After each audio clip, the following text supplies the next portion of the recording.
নমস্কার বন্ধুরা, রুমার গল্পের দুনিয়ায় আপনারা সকলে স্বাগত। আজ আপনারা শুনবেন পার্থ চট্টোপাধ্যায়ের লেখা গল্প আমার বান্ধবী নিতা। আপনারা যারা এখনো আমার চ্যানেলটিকে সাবস্ক্রাইব করেননি তাদের কাছে আমার একান্ত অনুরোধ, তারা আমার চ্যানেলটিকে সাবস্ক্রাইব করে নেবেন। এখন শুরু করছি আজকের গল্প আমার বান্ধবী নিতা। গল্প পাঠে আমি রুমা।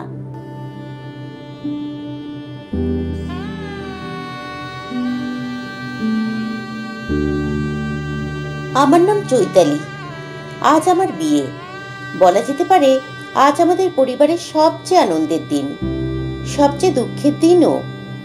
এতদিন আমি, বাবা ও মা আমাদের এই ছোট্ট পরিবারে ত্রিভুজের তিনটি বাহুর মতো ছিলাম। একটা বাহু ভেঙে গেলে আর ত্রিভুজ থাকে না। এত ভালো করে গুছিয়ে উপমা দিয়ে কথা বলা আমার মাথায় আসে না। এ আমার বাবার কথা। কাল রাতে টান টান উত্তেজনায় যখন আমরা তিনজন কাটাচ্ছি, তখন বাবা আমাকে উপরের ঘরে ডেকে নিয়ে গিয়ে আমায় জড়িয়ে ধরে কেঁদে ফেললেন। বললেন,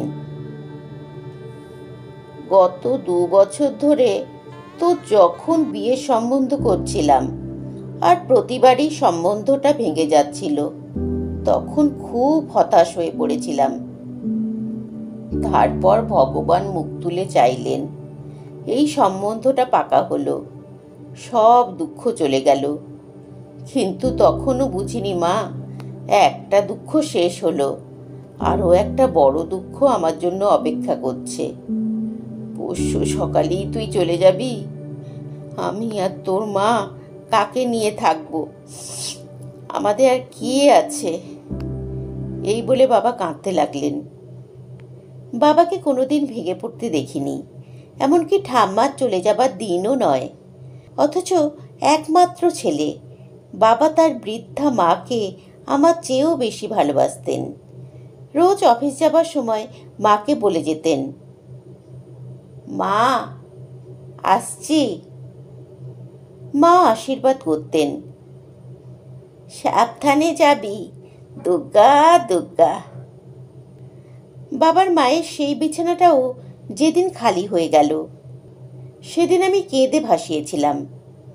মা ঠাম্মাকে খুব একটা পছন্দ করতো না, বোধহয় বাবা ঠাম্মাকে অতটা ভালোবাসতেন বলেই। সেই মায়ের চোখেও জল দেখলাম যখন 3 বছর ধরে ভোগা ঠাম্মার কঙ্কালসার দেহটাকে তুলে সৎকার সমিতির লোকেরা নিয়ে গেল। বাবার চোখে কিন্তু জল নেই। অথচ বিধবা মাকে গ্রাম থেকে 20 বছর বয়সে কলকাতায় নিয়ে এসে টিউশনি করে জীবন সংগ্রাম শুরু করেছিলেন বাবা। থাকতেন বরানগরের দিকে একখানা ঘর ভাড়া নিয়ে। 5 বছর ধরে ক্রমাগত পরীক্ষা দিয়ে চলার পর বাবা প্রথম ব্যাংকের প্রবেশনারি অফিসারের চাকরিটা পান। তারপর মাকে ঘরে আনেন। বাবা 30 বছর বয়সে আমার জন্ম। বাবা এখন রিটায়ারের মুখে, পদমর্যাদায় ব্যাংকের ডেপুটি জিএম। আমরা আজ নিউ টাউনে ফ্ল্যাট কিনে চলে এসেছি। অফিসের গাড়ি আসে বাবাকে নিয়ে যাবার জন্য। তাছাড়া বাবার নিজের গাড়ি আছে। ছুটির দিনে বাবা নিজেই চালিয়ে আমাদের নিয়ে যান। আজ একাডেমি, কাল রবীন্দ্র সদন, শীতের দিন হলে শহর ছাড়িয়ে দূরে কোথাও। বাবার প্রিয় জায়গা শান্তিনিকেতন। বাবা বোধহয় তখন সেই কথাগুলিই ভাবছিলেন। ছোটবেলা থেকে বাবা কোথাও একা যাননি, তা সে ডায়মন্ড হারবারই হোক আর শ্রীনগরই হোক। আমাদের অ্যালবামের সব ছবিতে আমরা 3 জন।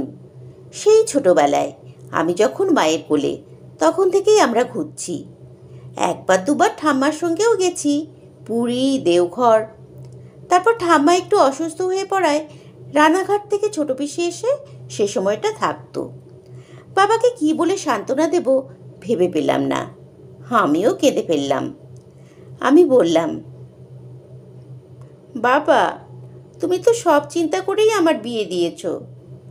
তোমার জামাই তো শ্রীভূমিতেই ফ্ল্যাট কিনেছে, তার অফিসও সেক্টর 5-এ।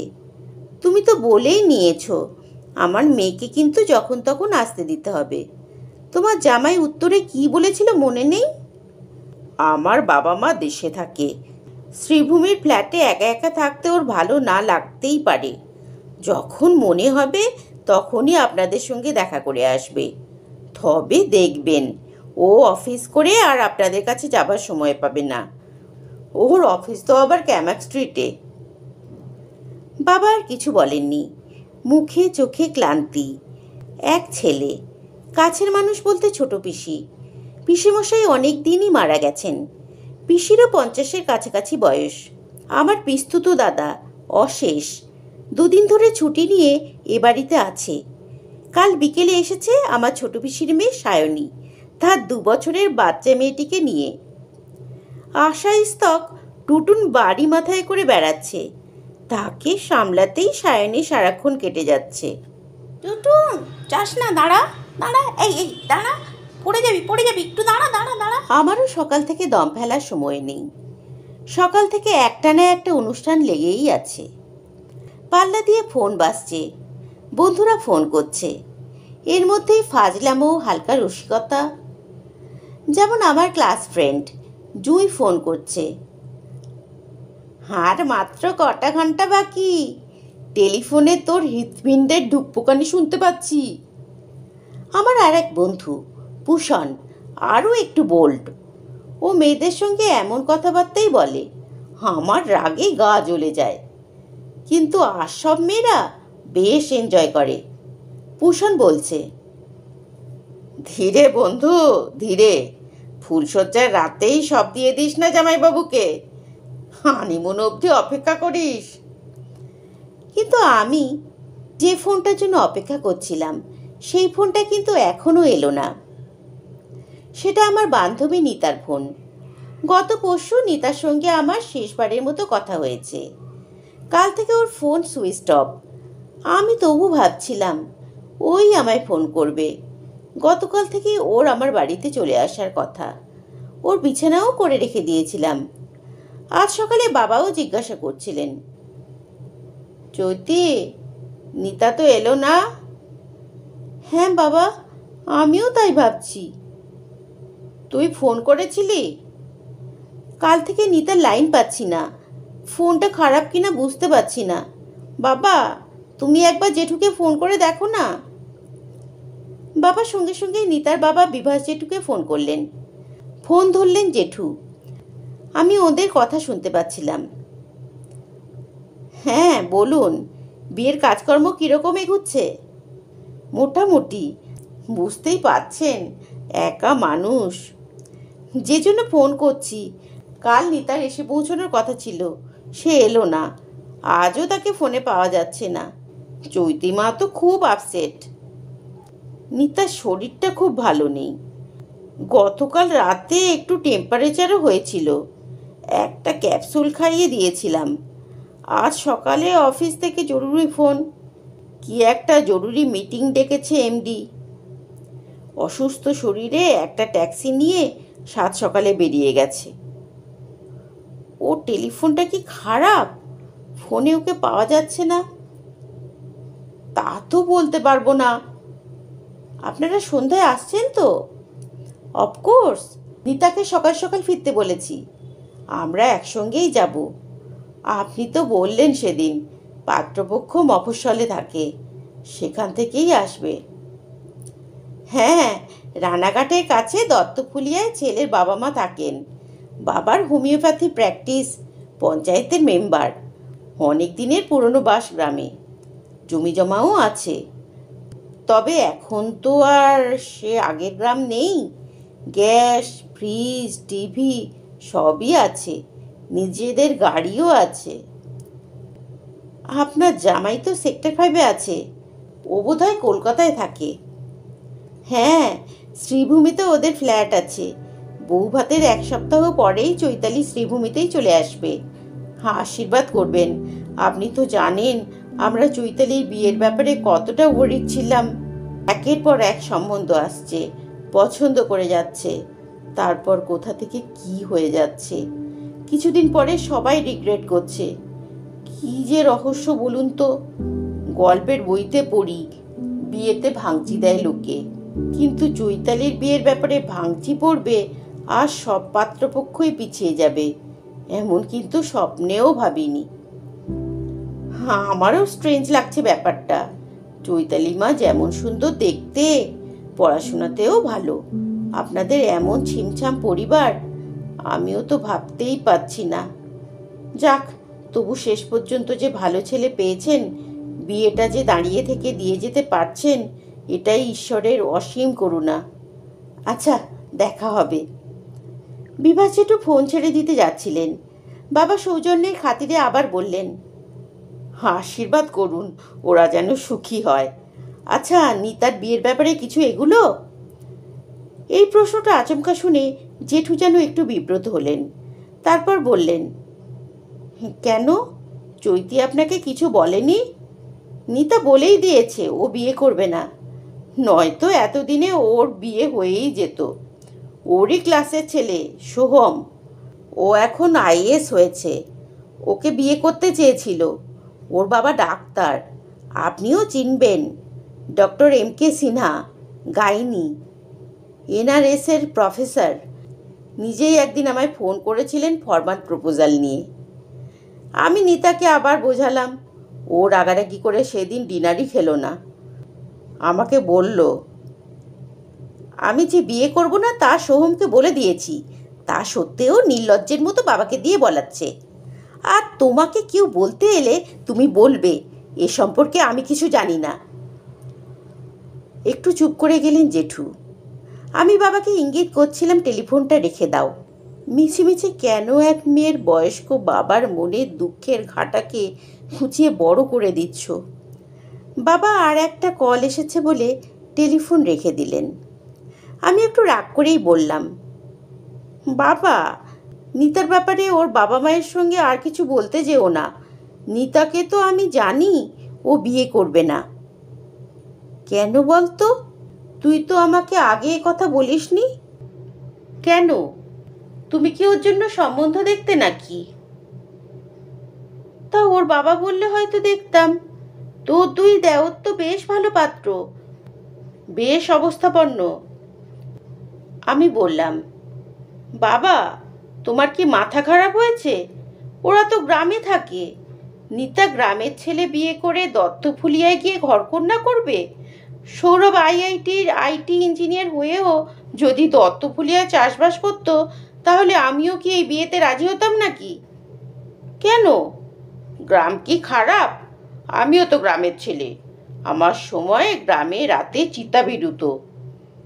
এখন যদি যাস, ভাবতেও পারবি না একদিন এই গ্রামেই তোর বাবা জন্মেছিল।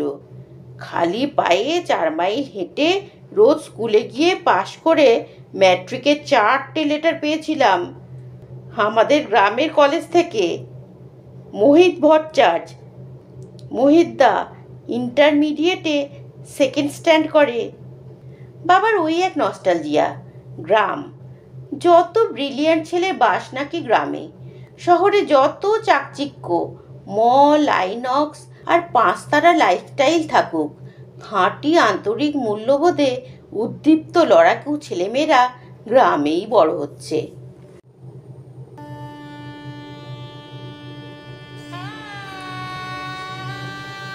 যথাসময়ে পাঁজি ধরে লগ্ন অনুযায়ী আমার বিয়ে হয়ে গেল।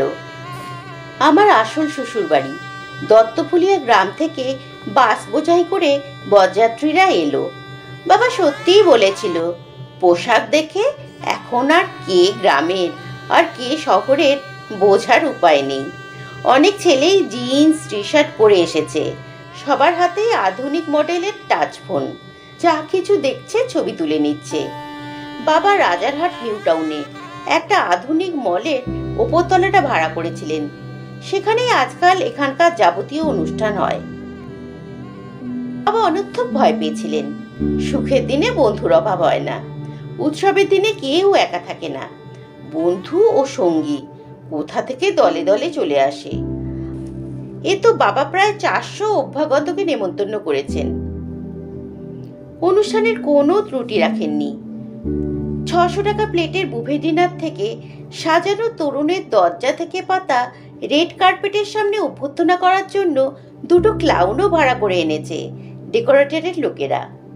একটা করে গোলাপ দিয়ে গোলাপ জল ছিটিয়ে 400 অভ্যাগতকে স্বাগত জানাচ্ছে তারা। যে লোকটা মহারাজার মতো পোশাক পরে পান সাজছে, তার শ্বাসটাও নাকি দেখার মতো। আমি তো আর দেখিনি। এসব রিপোর্ট আমার পিস্তুত ভাইঝি টুপুরের।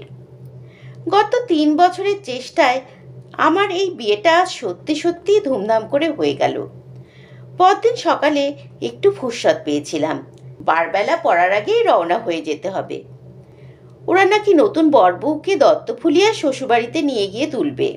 বাসর ঘরে শ্বশুরমশাই আমাকে বলেছিলেন, মা, 2 দিন কিন্তু আমাদের দত্তফুলিয়ায় থাকতে হবে। এটা আমাদের পরিবারের নিয়ম। ওখানেই বৌভাত হবে। সৌরভ তো ওখানকার স্কুল থেকেই পাশ করে ডিস্ট্রিক্ট স্কলারশিপ পায়। হেডমাস্টার মশাই সৌরভের জন্য খুব প্রাউড। বৌভাতে উনিও থাকবেন। 2 দিন থেকে 3 দিনের দিন তোমরা তো পুরী যাচ্ছ, জগন্নাথের পুজো দিয়ে এসো। সৌরভ কলকাতায় ফ্ল্যাট কিনলেও ওর তো গাড়ি আছে, সময় পেলেই দত্তফুলিয়ায় চলে আসবে, বেশ ভালো লাগবে। এক ফাঁকে মা ডেকে নিলেন। ঘরে নিয়ে গিয়ে দরজা বন্ধ করে আমায় বললেন, কাল বাসর ঘরে একদম তোকে নাকি ঘুমোতে দেয়নি। আমি সলজ্জভাবে বললাম, না, শেষ রাতে সবাই ঘুমিয়েছি। তোমাদের জামাইকেও দেখলাম নাক ডাকাতে, বলে হেসে ফেললাম। নাক ডাকে নাকি তোর বাবার মতো? তাহলে তো মুশকিল। মা হেসে ফেললেন। আমিও বললাম, ওই আর কি। মা, নিতা এলো না, এমনকি তার বাড়ির কেউও এলো না। কি হয়েছে বলো তো? মা বললেন, তোকে বলবো ভেবেছিলাম। কাল রাত 10টা নাগাদ নিতার মা ফোন করেছিলেন। বললেন নিতা নাকি কাল বিকেলের আগে অফিস ছেড়েছে, বাড়ি ফেরেনি। তোর বাবাকে তখন ওরা বারবার ফোন করে। প্রথমবার ফোন করে রাত 8টা নাগাদ। বাবা বলেন, না, নিতা এখানে আসেনি। তারপর 2বার ফোন করে বাবাকে ধরতে পারেনি। তখন আমাকে ফোন করে নিতার মা কেঁদে ফেলেন। তারা বুঝতে পারছেন না কি করবেন। এত রাতে ওদের পক্ষে আসাও সম্ভব নয়। বলে গেলেন দিরাগমনে চৈতালি যখন আসবে তখন এসে দেখা করে যাবেন। আমি আবার নিতাকে ফোন করলাম। একটা ভয়েস ওভার ভেসে এলো, এই নম্বরটা নাকি আউট অফ রিচ। মা আমাকে বললেন, আমার মনে হচ্ছে কি বলতো, তোর যে এত ভালো একটা বিয়ে হলো, তাতে নিতার মনে হয় একটু হিংসে হচ্ছে। মেয়েরা ভীষণ হিংসুক হয়। আমি মেয়ে হয়েই বলছি। আমি তো পড়াশোনায় অত ভালো ছিলাম না। পাস কোর্সে ভর্তি হয়েছিলাম। পড়তে পড়তে বিয়ে হয়ে গেল। তোর বাবা আমার চেয়ে পড়াশোনায় ভালো ছিল। লিটার পাওয়া ছেলে, এমএতে ফার্স্ট ক্লাস। আমার এক প্রাণের বান্ধবী ছিল ইরা। আমার এত ভালো ছেলের সঙ্গে বিয়ে হলো দেখে সে আর আমার সঙ্গে কথা বলাই বন্ধ করে দিল। যেন ওর প্রেমিককে আমি ছিনিয়ে নিয়েছি। আমাকে খারাপ তো দেখতে ছিল না। তাছাড়া তখন তোর বাবারও তো কোনো চাকরি ছিল না। তখন টিউটোরিয়াল হোমে পড়াতো। আজ না হয় অবস্থা ফিরেছে। সেদিনের কথা ভাব। আমাদের জামাই ভালো ছেলে, ভালো চাকরি করে। তেমনি তুইও তো হেলাফেলার মেয়ে নোস। কোনো বড়লোকের ছেলের সঙ্গে প্রেম করে তো তার ঘাড়ে চাপিসনি। সম্বন্ধ করা বিয়ে, জামাই তোকে পছন্দ করেই বিয়ে করেছে। এর মধ্যে হিংসে কি আছে শুনি? তবে তোর বিয়ে হয়তো আরো ভালো পাত্রের সঙ্গে হয়ে যেতে পারত। সেই যে এনআরআই ছেলেটার সঙ্গে সম্বন্ধ এসেছিল, ডালাসে কাজ করে। তার বাবাও তো দুর্গাপুরে চিফ ইঞ্জিনিয়ার ছিল। মালবিয়া নগরের সেই ছেলেটা অ্যাটমিক এনার্জিতে ইঞ্জিনিয়ার। মুম্বাইয়ে নেভির পাত্রটাও ভালো ছিল। সবচেয়ে ভালো ছিল ভবানীপুরের সেই ডাক্তার ছেলেটা, বাবা নার্সিংহোম। ছেলেটির তো তোকে এক কথায় পছন্দ। পাত্রের বাবা বলল, আর কোথাও দেখব না, আপনার মেয়েকেই আমাদের পছন্দ। এই অঘ্রাণেই বিয়ে দেব। কারণ ছেলে এফআরসিএস করতে লন্ডন যাচ্ছে। বউকেও সঙ্গে পাঠাবো। মা একটু দীর্ঘশ্বাস ফেলে বলে চললেন, কিন্তু প্রতিটা পাত্রই ফিরে গিয়ে আর যোগাযোগ করেননি। ফোনই তুলতো না। ভবানীপুরের পাত্রের বাবাকে তোর বাবা অনেক কষ্ট করে ফোনে ধরেন। তো তিনি বললেন, আমাদের একটু অসুবিধা আছে। কে ভাঙচি দিচ্ছিল বলতো? আমার তো বাবু তোর বন্ধু বান্ধবদেরই সন্দেহ হচ্ছে।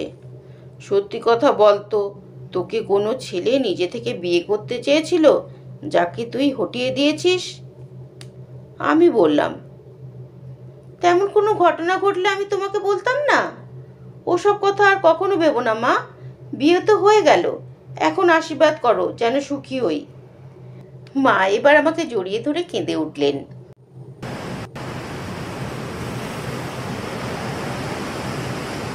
আমরা পুরী এসেছি হানিমুনে। এটা আমার স্বামী সৌরভেরই আইডিয়া।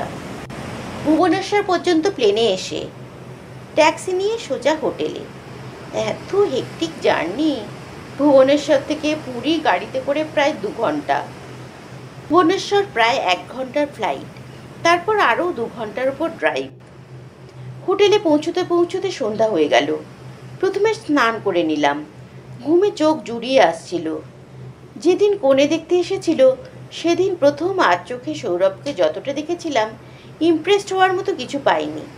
কালো রং, সুস্বাস্থ্যও বলা যায় না। হাইট কত হবে? আমার বাবার চেয়ে মাথায় ছোট।